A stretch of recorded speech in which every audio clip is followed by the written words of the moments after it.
told Dave Clark a lie at the time, just to try and keep it politically correct. But I did wave him off. Because I thought, do you know what?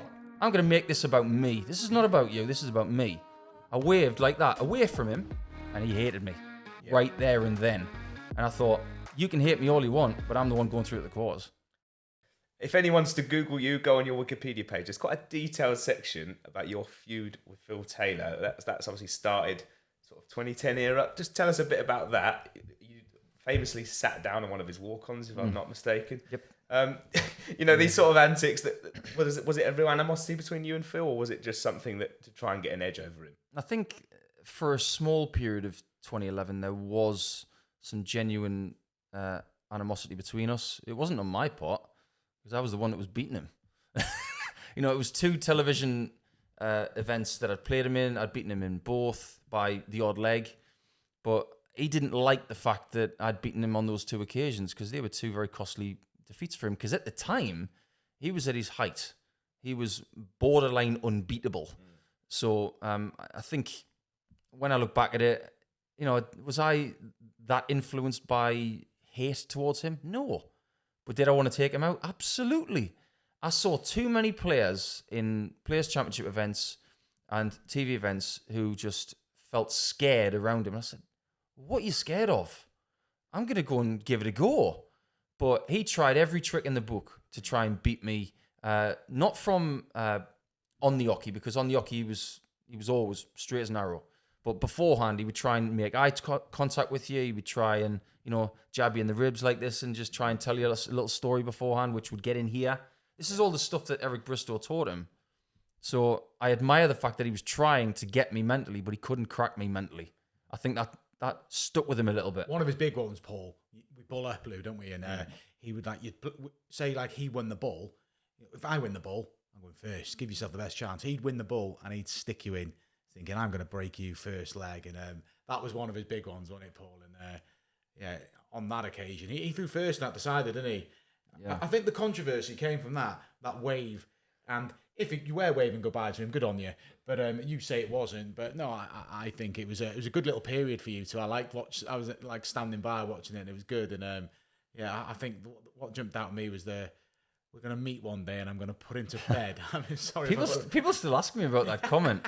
It was so off the cuff. I was still high on adrenaline from beating Colin Osborne in a match-play match. And that was my first win at Blackpool. Yeah. So I was high as a kite. I was thinking, I finally got a win at Blackpool.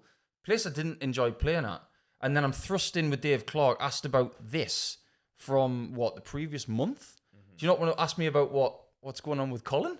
And, I'm playing Barneveld next. They were more interested in talking about Phil Taylor, which is fine. But what a lot of people don't remember, and if you want proof of this, I still have the article in plastic. He went to a national newspaper and called me disrespectful.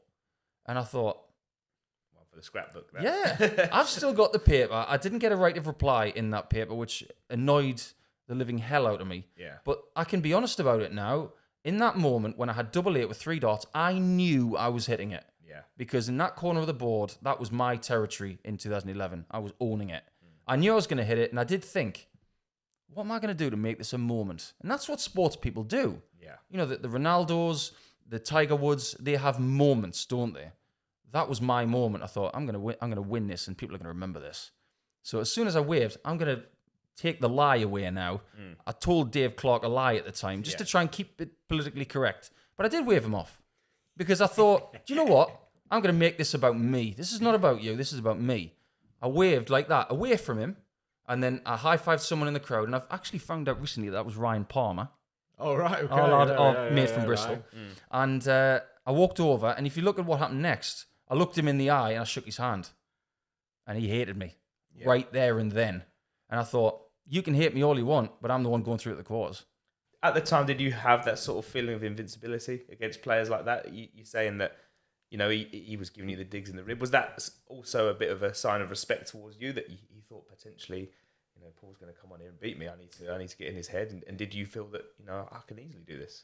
I knew I could beat him. Yeah. And I wasn't me just being cocky. It was looking at previous behaviours. I'd beaten him imperfectly. I'd done it by a close margin. I didn't know what was about to happen in the next match. But I'd beaten Gary Anderson that afternoon. I had won Players Championships that season, beating Terry Jenkins in a final.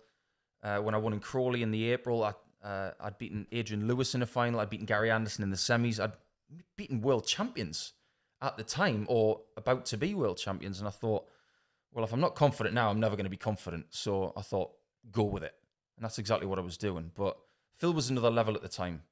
And we're talking about the time where he was hitting 2-9 darters in a Premier League final. He was winning pretty much everything.